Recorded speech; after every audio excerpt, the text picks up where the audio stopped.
Very good.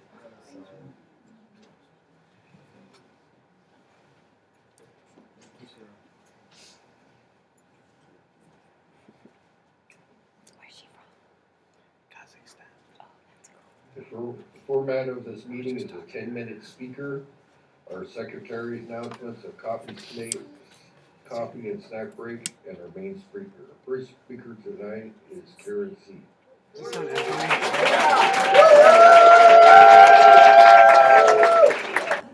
I'm Karen, alcoholic. Karen. You know, I haven't been here in a long time, and in my early sobriety, this was my every Saturday night. When I was single and looking for recovery. So I would get this was a long time ago, and I would get all dolled up and you know, take my little ass down here and look around but I would get here late because I spent so much time getting all dolled up that there were no seats. You know, I was always missing the point, you know, I just always missed the point. But there were some so anyway, moving on. I was raised in Redondo Beach, and when I was in the 4th grade, I'd walk home from school and open the kitchen door and walk in, and Mom and usually somebody else is passed out on the kitchen floor. And it never got better than that. So that's the home life. And so both my parents were bad alcoholics, and they made each other crazy. And then there was just a lot of shit going on. And so I don't know if that's what made me anxious and just ill-equipped for life, or maybe I was just destined to it anyway. But I was ill-equipped for life. Like I'm a little kid, and I can't do other kids. You know, I lack the ability to make friends. I just can't do it. So lunchtime was terrorizing for me. You know, I couldn't do it. So I'd sneak out of the school, and you know, I'm in 4th grade, just wandering around the streets, and then I'd come back at the end of, and then go back to school, and you know, it was rough. It was really rough. So I needed a drink even then. You know, I needed something. And so as I grew a little bit older, what became available in high school was drugs. And, you know, and I was also never going to be an alcoholic because I despised my parents, you know, like, it was just rough. I mean, there's a whole lot of stories, and I won't go into them, but it was rough. And so I was not going to do that. That was not going to be my life. And then later on, you know, like I start doing drugs, and then I get with a guy that I never became addicted to him, but I did them, and I'd do anything that was there, because I knew that forever, I mean, it was for sure going to make me feel different than I feel right now, therefore better. And then the drugs all stopped because I met a guy that didn't approve of that, and so then I started with sangria. And it started, you know, that was the beginning of my alcoholic career, and it grew from there. And so is somebody going to tell me? I didn't bring up a clock. Okay. So, oh, great. There is a clock. And so anyway, I start drinking. And obviously I've got the gene, and I'm drinking to excess, like pretty much immediately. I was in my 20s when I first came into AA. You have to be bad to come in your 20s, you know?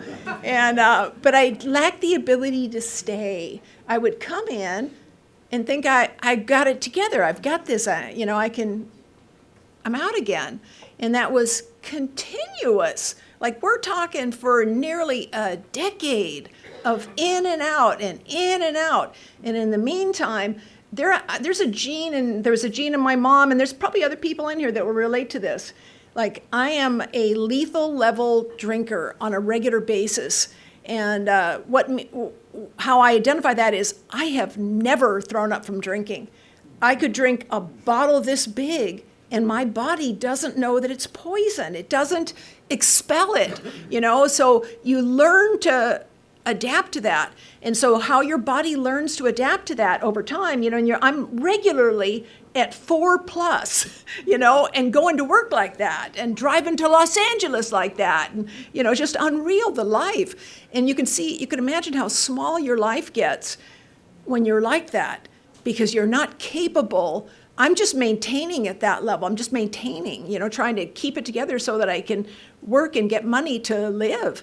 And you can imagine the kind of guys you trap when you're like that. Like, come on now. Good ones are all gone. And so anyway, it just like, I drink. So my body adapts to that. So when I don't have it coming at that same level, my body crashes and I have a seizure, full-on seizure. I've never seen a seizure. I've heard about them, and I've never seen a seizure. And I'm really grateful for that, because I don't ever want to see one. I don't want to know. I know I've heard how ugly it is and how scary, and I had a lot of them. I had a lot of seizures, because I've got to keep going. I've just got to keep going. So when it would fall below that level, boom.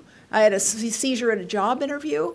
I had a seizure, and I got that job still, because who believes, honestly, like, they don't think that it could possibly, you tell them a lie about it, And then another one, I had this great job. It was a great job. I was going to sell insurance, and I had it all lined up. I was just going for the training. Had a seizure there. Every window closes, like, just, man, and your world just gets really small. And so, I quit. I would, have them when I was outside wandering. So you stay inside. And I remember I lived upstairs. I lived in Belmont Shore, and I had it was a 4-plex. And I would just have to pace continuously in my apartment until I had a seizure there.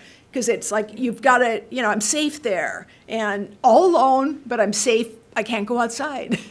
So that's what life was like. In the meantime, I come back to, when things get real bad, I come back to AA, but I never left the Alano Club, and the Alano Club is great, but it's a portal. It's crazy there. It's all the new crazy coming in always. And there's other people, of course, trying to help all the crazy, but, and eventually what happened is, like, when I would go down to the Alano Club, I had been in and out for so long, and so many people that tried to help me, but I was unhelpable. I could not. I was so full of self-will.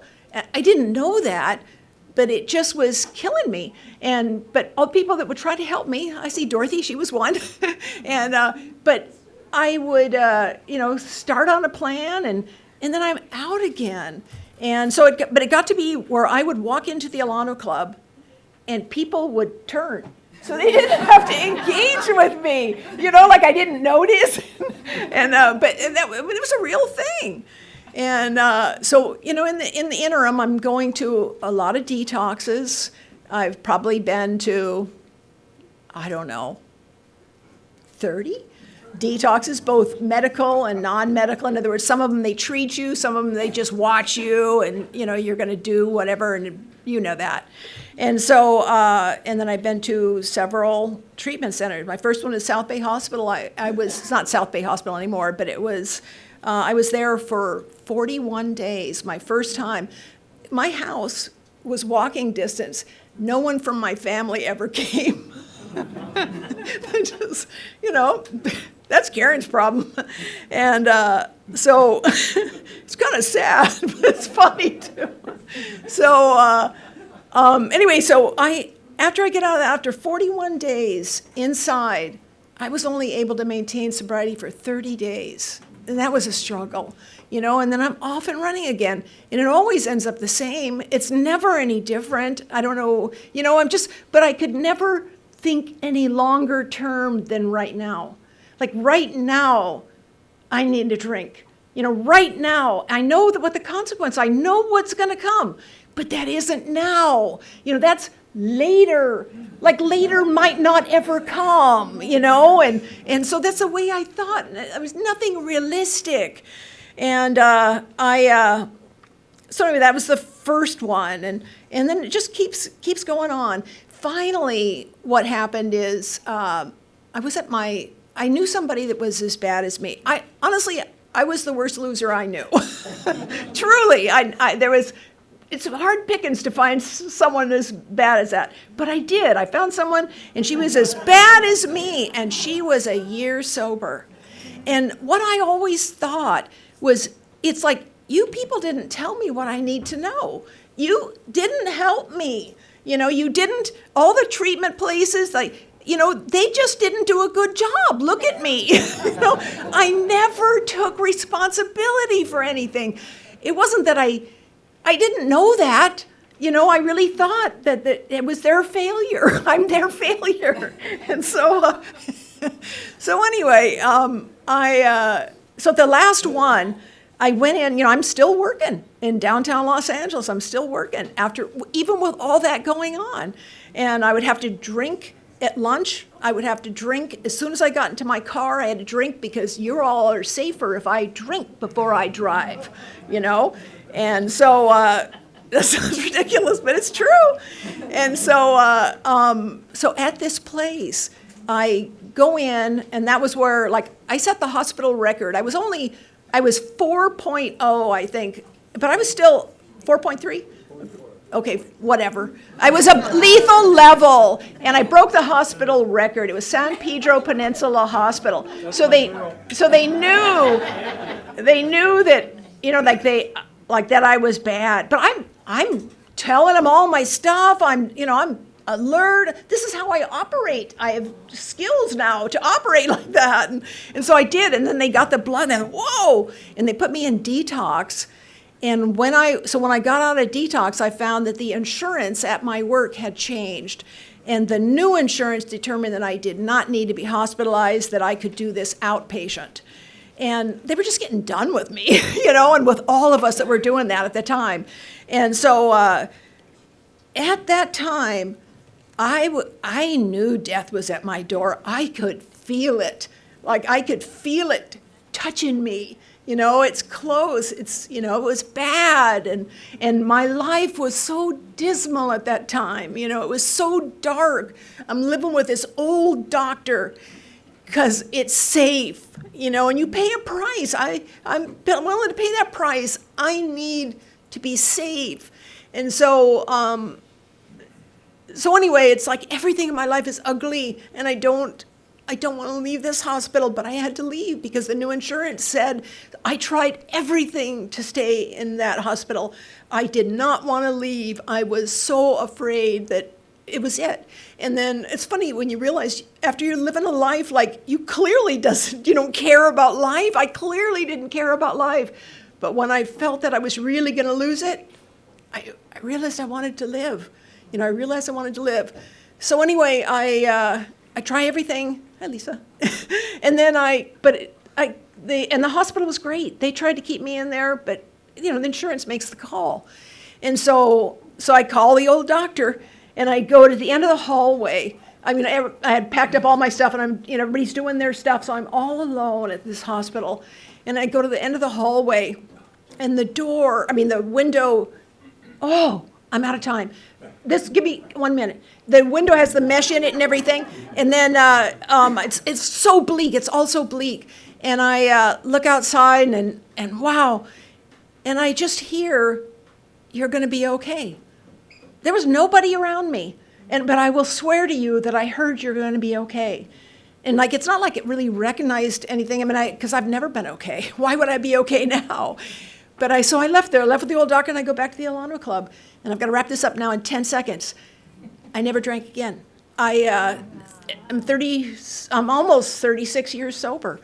That was it. It was it. I realize now the interpretation is that was my surrender.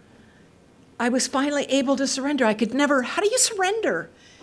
So anyway, I'm really grateful that my handsome husband wanted me to be his 10-minute speaker tonight. Thank you.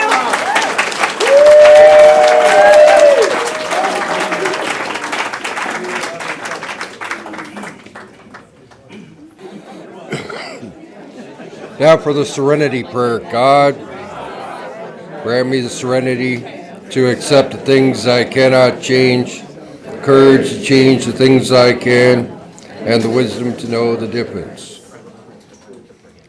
Now our main speaker will share his experience, strength, and hope with us. Please join me in welcoming Bill C.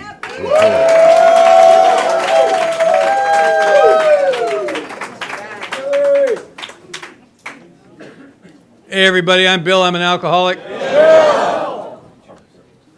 I saved Karen from a life of aimlessly wandering from man to man. Just think of the other men that I've saved.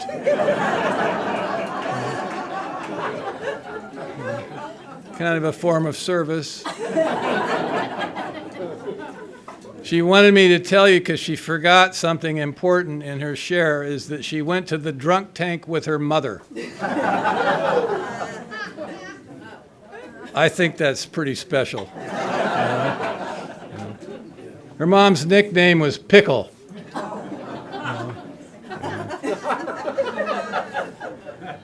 That's the family I married into. My sobriety date is March the 27th, 1985.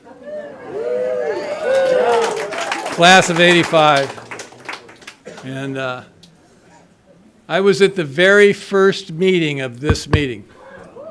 I think it started in 86, wasn't it? Yeah, I was maybe a year sober, if even that. The first speaker here was Cliff Roach. And I laughed till I thought I was going to choke to death. That was quite a moment. And I went to this meeting regularly for probably 20 years. And that and the Gong Show, remember the old Gong Show? That was the first meeting I walked into, was the Gong Show. I didn't know AA was going to be fun when I got here, did you? I didn't know it was going to be a party. Rocky Hudson was the secretary. He had Rocky's 20 questions. Is the economy recovering faster than you? Nicknames were flying around the room. One guy got up to the podium and they hooted at him so much he just sat back down. When Nick Fender got here, he couldn't talk. So we used to call on him all the time, just watch him go.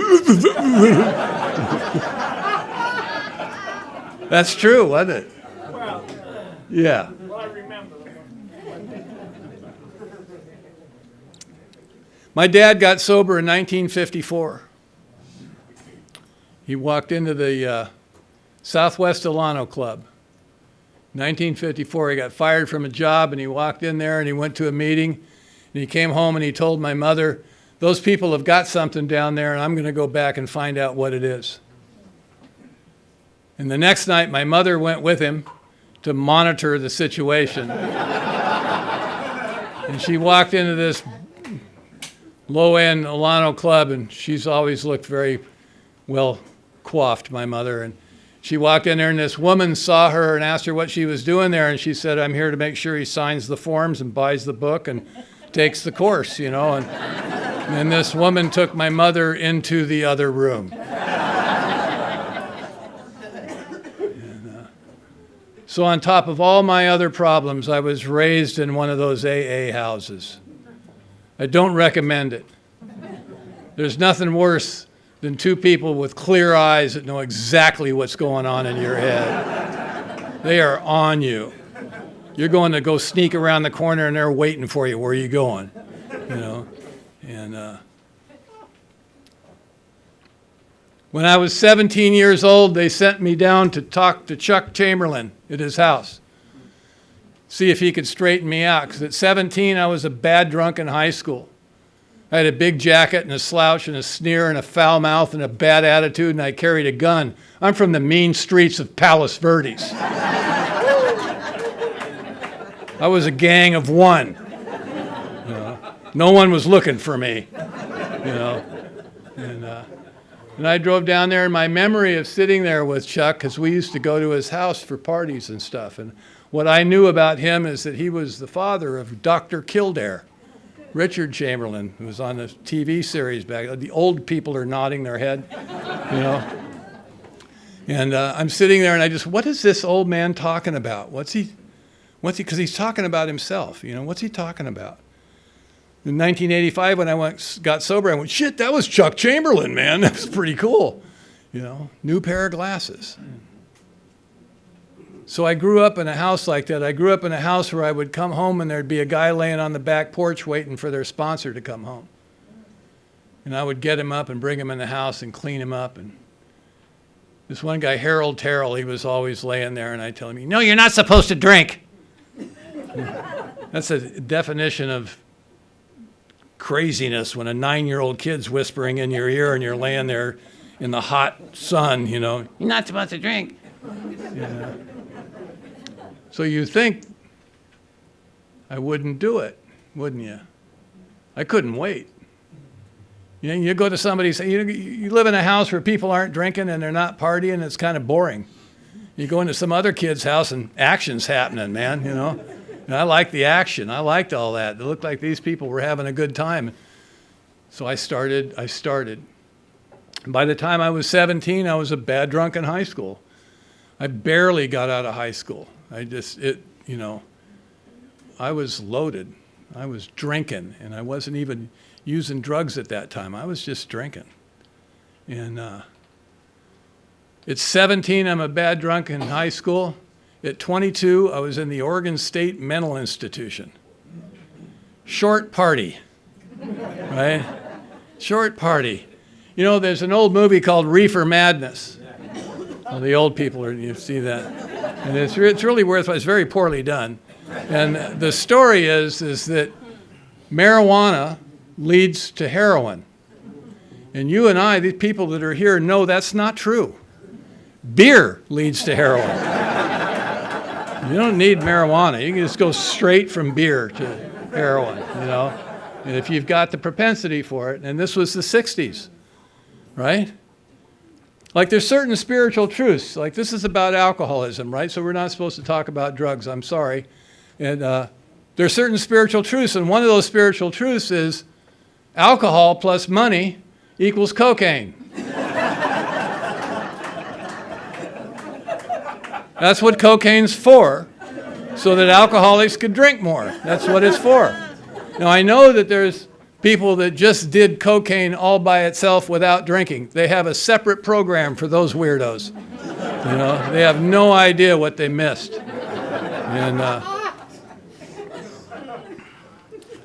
I think the whole idea behind the drinking thing, if I remember correctly, we all share about this, how we didn't feel part of, we felt separate and weird, like no other kids feel that way. All kids feel that way, by the way. We're no different than any other kid, you know. But we feel weird, and we drink, and all of a sudden we have a unifying experience, and everything changes. And so I think the whole idea was to have a couple of pops and get out of the house and go have some fun, go to the party, have some fun. I ended up naked in my living room watching religious television, taking notes. I'm having sex, menage a uno. Like no one else in the room, you know. I don't know what the hell happened to the party, you know. I met her, it was the 60s, you know, the road from Los Angeles to San Francisco is the road to Nirvana. Golden Gate Park was the center of the universe, and they weren't eating hitchhikers yet, so it was safe to travel. You know, the young ladies were discovering their sexuality, and we were helping them as best we could. You know, mostly talking about it, but I met her, and we went up to Oregon to grow our own. I was in San Francisco and Golden Gate Park during the Summer of Love. I was there. And I'm really sorry I missed it. You know? But I hear it was quite a hoot. And I was busy. And I got up there and we got married and had a couple of kids. And I started running with an outlaw motorcycle gang and sticking needles in my arm every day and drinking like a fish and not coming home to that family. And they were on welfare. And it was awful. My mother flew up from Los Angeles to pick me up to take me to the mental institution. I bet that was a real high point in her life. And The mental institution I was in was the mental institution that Ken Kesey worked on when he wrote Cuckoo's Nest. They filmed that movie on the ward I was on. So next time you see that, think of me. I'm not bragging, it's just all I got. This is the high point of the Drunkalog, right? Some people went to college, you know. That's where I went. So some years ago, I flew up there to speak at a conference in Salem, Oregon, where that thing is, and I'm driving around looking for the mental institution, my alma mater, and I go to the dinner for all the speakers and the committee before the event, and this old hippie guy is sitting next to me. He's about my age and came up about the same time I did and stayed there, long ponytailed guy. And I said, I was in the mental institution there. And he says, oh, I work there. And I said, of course you do, He says, would you like to go see it? I go, yeah. So he called security, and he says, we have a dignitary from the South. And I found the ward, and I had my picture taken next to the sign. And, And a couple of years after that, I spoke up in Portland, and some of these guys from Salem rode their Harleys up there and saw me, and they gave me a T-shirt that says, Oregon State Mental Institution Alumni.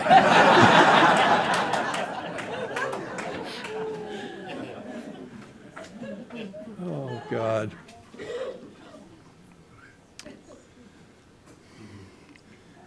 There was a lot of violence. It wasn't funny. It's not funny when it's like that, is it? The reason we laugh at these stories now is because it's not like that. But when it's like that, it's not funny, is it? Alcoholism isn't cute. It's not funny. And the state of Oregon thought I should leave, and I came back down to California, and my sober dad, who we didn't like each other at all, my sober dad gave me a job in his little machine shop in El Segundo, and he let me sleep in his garage. And I tried to get normal. What's normal look like when you don't want to stop drinking? Well, you got to quit doing heroin. You can't find anybody to go along with the concept of social heroin use.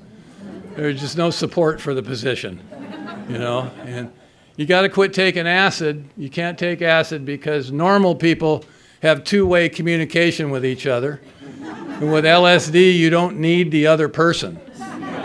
So it hinders social interaction, right? And so what you do is you drink on the weekends. That's what normal people do, is they drink on the weekends. The reason they do that is they have jobs during the week, like Monday through Friday, and they go there every day in a row. And when I drink, I don't show up no matter what. Everything stops. Alcoholics end up places, don't we? We end up in places. We don't really do anything. We just end up with people. Like these women would let me have sex with them, so I married them. And we end up in places. Like, who are you? Where'd you come from? And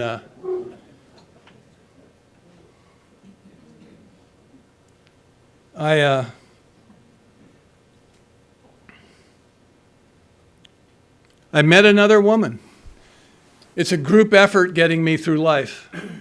It takes a village, and there are volunteers out there that will take us on.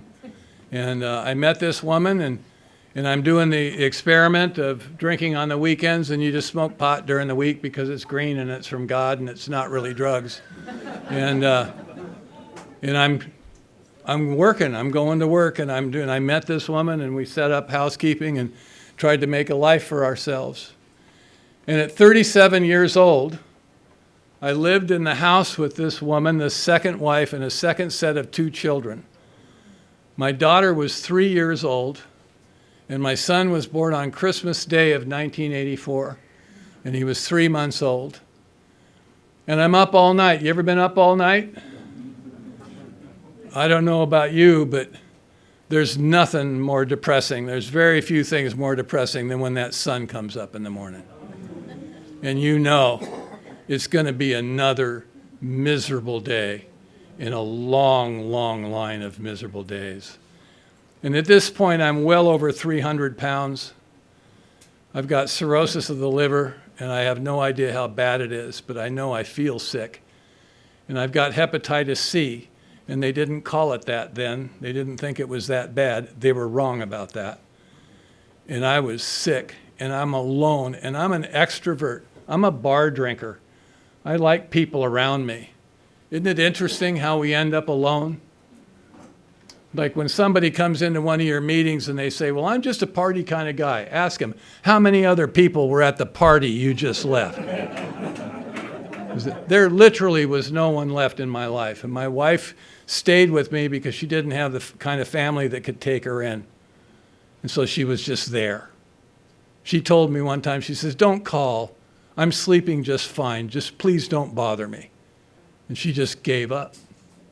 Just gave up. And so I'm up all night, and my little daughter, the 3-year-old, got up, and she was happy to see that Daddy was up early in the morning. And she came into the living room, and she crawled up in my lap, and it just broke my heart. Kids can kind of cut through that sometimes.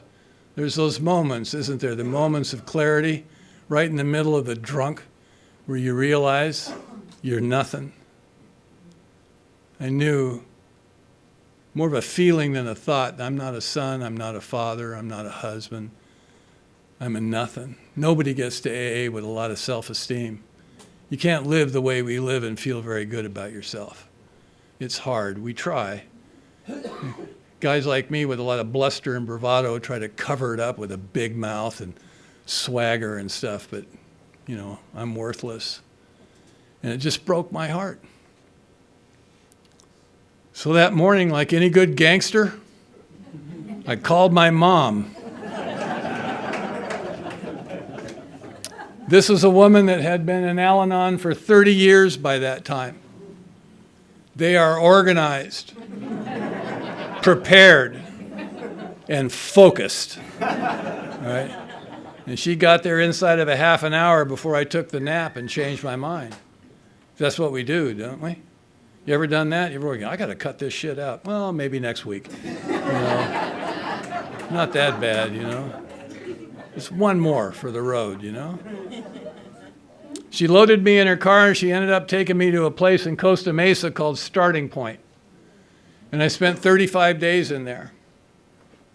While I was in there, they made me wear a sign around my neck. I had to make the sign. We made it in crafts. It was a little rectangular piece of cardboard with a string that went through it, and it said, I am not a counselor.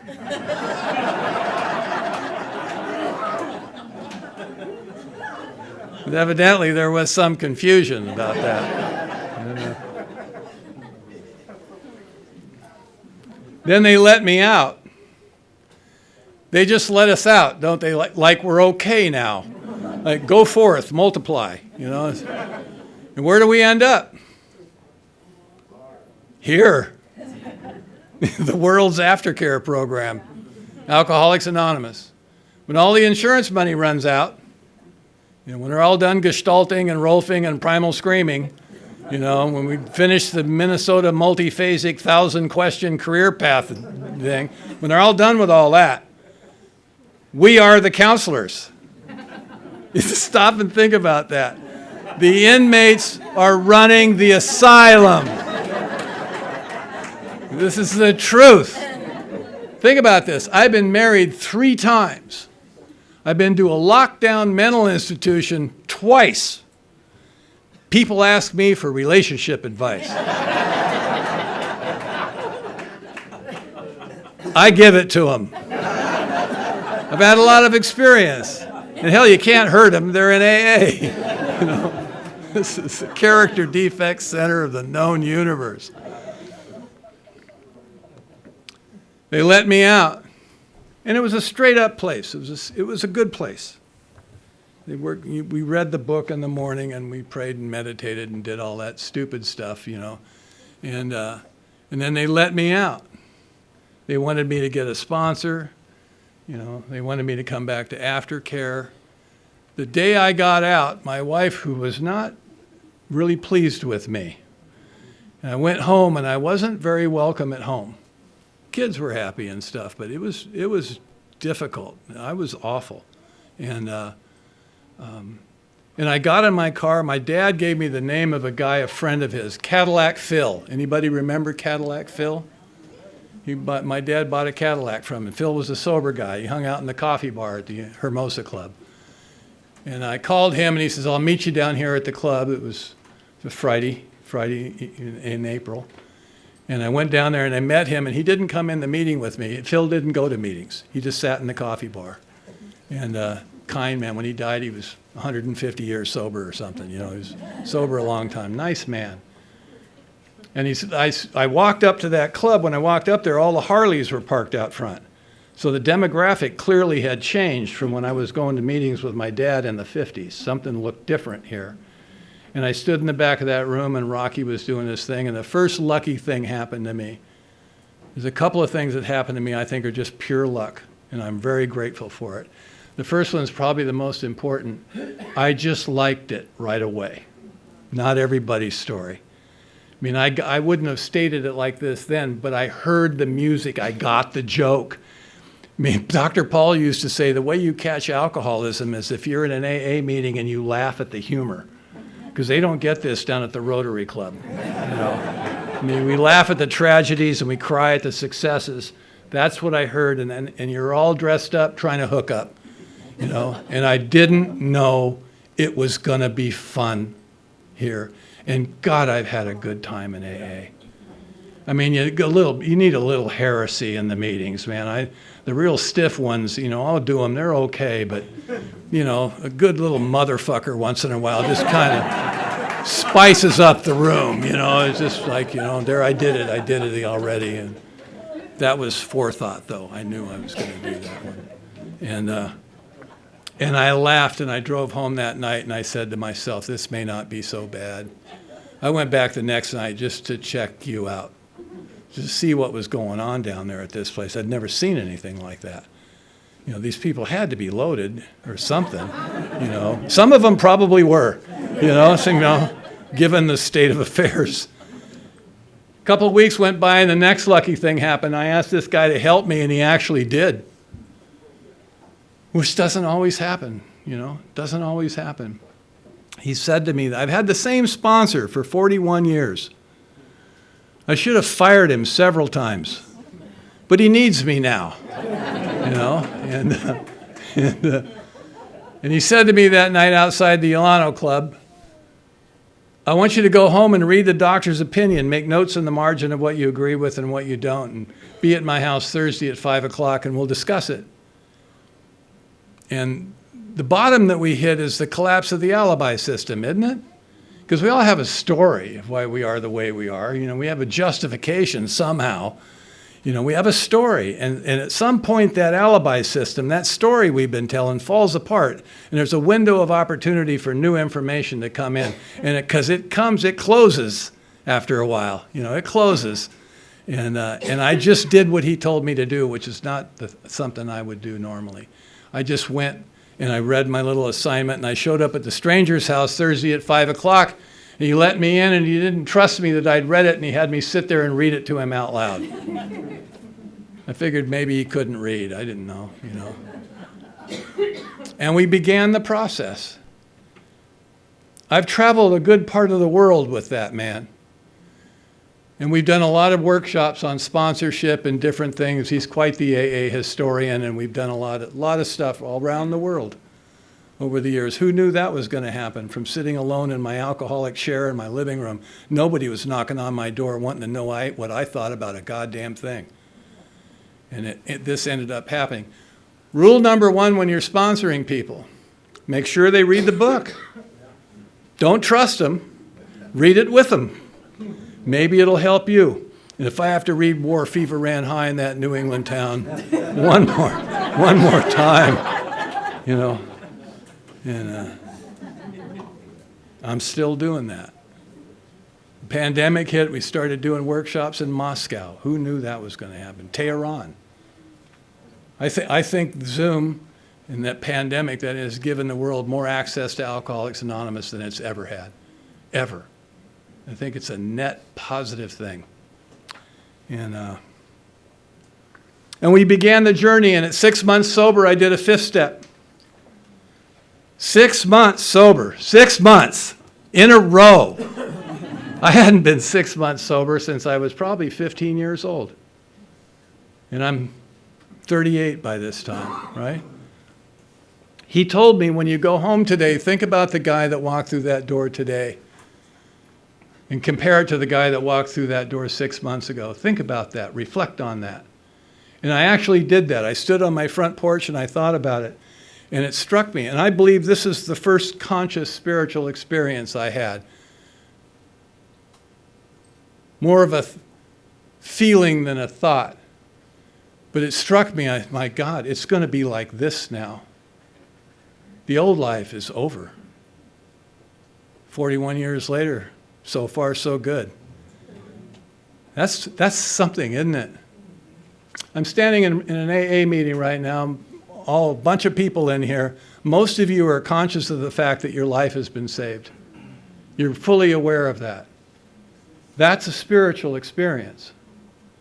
If you like, that's God working in our life, whatever terminology you want to use.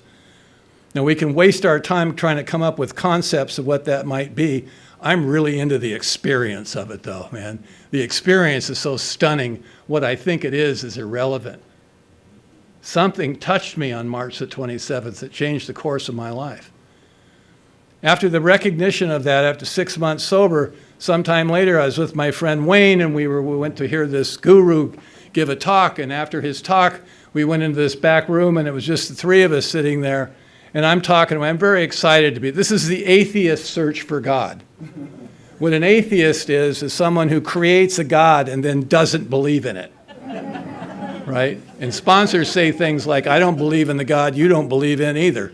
And that's confusing because I want to argue with you about it. But I'm an old hippie, so the Eastern thing was attractive. Baba Ram Das was around at the time. Got to sit with him a few times. Really cool. I have a signed copy of Be Here Now. Old people are jealous. But I'm sitting with this guy, and I'm talking away like I do. And he starts laughing at me, this Indian guy. And I go, what are you laughing at?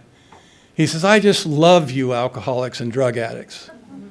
And I go, why is that? And he goes, so the rest of them out there are trying to get awakened. You're just trying to figure out what the hell happened. Isn't that true? I think the rest of the journey is trying to get closer to whatever the hell happened. What was that about? I don't think we're supposed to be here. I think it's stunning that we're here. You know, I have a stunning life today. It's incredible. So what I think is going on, it's my opinion, and I love my opinions. What I think is going on, I agree with all of them. And the first thing that the sponsor wanted to know from me is whether I thought I was powerless over drugs and alcohol. Now for me, that was an easy answer because I was really tired. And I was a lot sicker than I thought I was, but I knew I felt sick. But I was very tired, and I knew that I couldn't. I didn't think I was going to stay sober. I didn't want to drink anymore, but I didn't have any confidence in my ability to maintain that. And I said, yes, I'm powerless. I can't do this on my own. 41 years later, what's powerless look like now? I think it's everything, don't you? Have you found anything you're powerful over? You know, I think they took it easy on us. They didn't want to scare us, and we run screaming down the street, you know. But I am not the author of my life. I don't seem to be in charge. I talk to you incessantly about how if you were a little bit different, the two of us would get along a hell of a lot better. And you insist upon living your own life, and it just pisses me off. You know, I've lost complete control over the geopolitical situation in the world. Look at it. And no one from Washington has ever called me up and said, Bill, what do you think we should do? You know? So about 5 or 6 years ago, I shut off the TV news. I don't live there. I don't live there. I live here with you. This is where I live. And I'm powerless over you. And I get that. I don't need any power. Lack of power is not my dilemma. My dilemma is sometimes I think I have power. And I try to assert it, and it doesn't work. Things are just unfolding right in front of me. The best I can hope for is enough self-awareness to take advantage of what's being offered. In the inventory process is the second pillar of spiritual condition. Because the job here when we're new is to get a spiritual condition that we can maintain. And sometime in the future, we're going to need to maintain this. If we don't have one, what are we maintaining? What kind of spiritual condition are you talking about? And what's this resting on laurels? What the hell is a laurel? A laurel is a past achievement. I didn't have any of those, you know? So maybe in this process of working the steps, I'll generate some achievements that I can later rest on and find out why that's not a good idea. Right? But most of us have done that. Been around a while, you've done it. In the inventory process, the second pillar is I have to stop the blaming. High school is over. It's time for little Bill to take responsibility for his own life. It's not their fault. But you can't be an alcoholic and come in here and not know who they are. We all know who they are. We all have a bunch of theys that it's their fault that we're like this. In the inventory, we're looking for what are my faults and mistakes. It's time to stop the blaming. It's time to grow up. And it's going to take a while. It's going to take years for that to stop. Just doing an inventory isn't going to do it. It's going to take years. I was 8 or 9 years sober, and I got escorted off a soccer field full of 9-year-olds for going after the referee. He made a bad call. And when you're a coach and your son's on the team, this is really, my kid was over today, we remembered this. And when they're escorting you off the field, you know that you've screwed up again. I've been around a while now, I know, but I can't control the rage. I can't control myself. And it seems like the way this works is my character defects are going to be shown to me in such stark living color that I can no longer ignore them. And I know I can't blame. I'm going to try, but I know it's me. I know it's me now. The ninth step in the amends process is the third pillar. Nothing was ever personal. When I go to people I don't ever want to see again and I make the amends, when I turn and walk away, I am changed right then and there. The action of doing that will change who I am.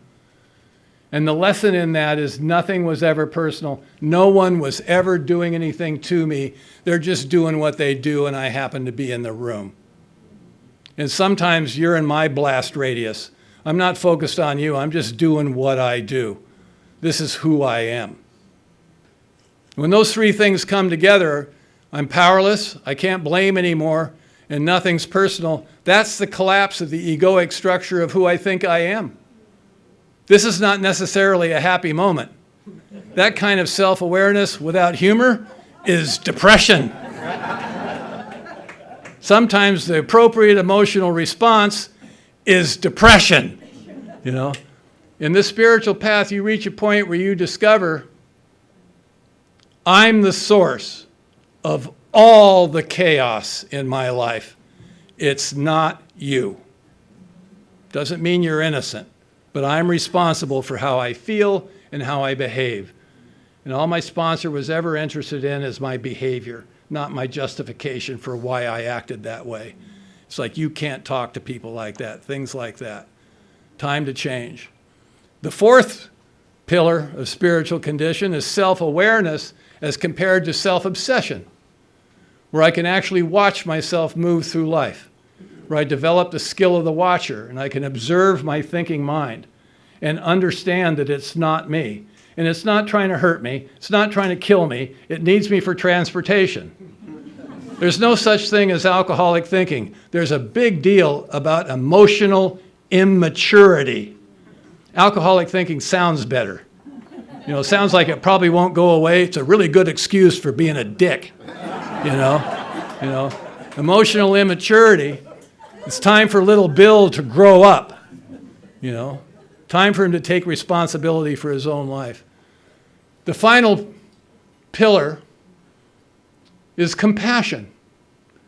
What does the self-centered person lack most of all? Compassion. All my relationships are transactional. There's no intimacy in my relationships of any kind. I can have sex, but sex isn't intimacy. It's just a fun thing we get to do sometimes. but I can't get close to you. I don't know how, and I don't know that I don't have this. I don't know that I don't have compassion. I'm not stupid. I can see what the character defects are. I can tell I'm arrogant, I'm pompous, all of that stuff, and I don't want to be that way. Sometimes I am, but I don't want to be like that. I can see that, but I can't see what it never developed in me. And in alcoholics, primarily drug addicts, compassion. I don't have compassion. There will come a time in your sobriety where somebody stands right in front of you and says, you're not emotionally available for me. And your response is going to be, what the hell are you talking about? I'm standing right here. You know? And what they mean by that is I've got something they want and I'm withholding it. The truth is worse. I don't have it. And I don't know I don't have it. You've convinced me that I've got it, and I'm helping you look for it. And if all I do is go to 875,000 meetings, nothing will ever change. That happened to me. 10 years sober, that happened to me. Compassion. And what's the mechanism that this spiritual path that we're on uses to bring about compassion? Sponsorship. Nothing has changed me more than sponsorship. I will see myself through your eyes much better than I'll ever flesh it out on my own. You reflect me back to me. I used to think I was the teacher, and I realized you've always been the teacher. When I ask for help, he sends me you. And my sponsor led me in and he said, this is why we're here. This is what we do. This is why we're here. There's a purpose for being here. And after a while, even though I'm trying to make a name for myself in an anonymous organization, because that's all I had to work with, you know, served me well. I did a bunch of work. And what happened is I fell in love with you. I fell in love with you. When somebody comes and reads the most important fifth step you'll ever be involved in is the first one you listen to. That's when everything changes. And people trust me with their lives. Am I trustworthy? Good question. Can I really be that? And I fell in love with you. You invited me into your life. I invited you into mine, and we came. I have most important thing in my life today is the relationships I have. The men that I'm close to, the women that I'm close to. I never in my life had women friends. I have women friends today because I'm safe. We want to be dangerous, you know. I want to be safe. I want to be safe. I would like it being safe. I'm that guy now. I believe that. And this has happened just recently, last 10 years. I mean, in sponsoring Karen, I've learned so much.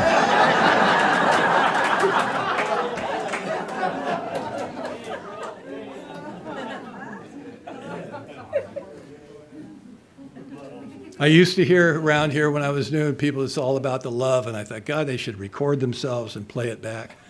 They wouldn't talk like that. It's so hokey. And I can report to you, ladies and gentlemen, today very openly, it is all about the love. That's what it's about. And if you think that's phony or screwed up or pathetic, it's because you have no heart.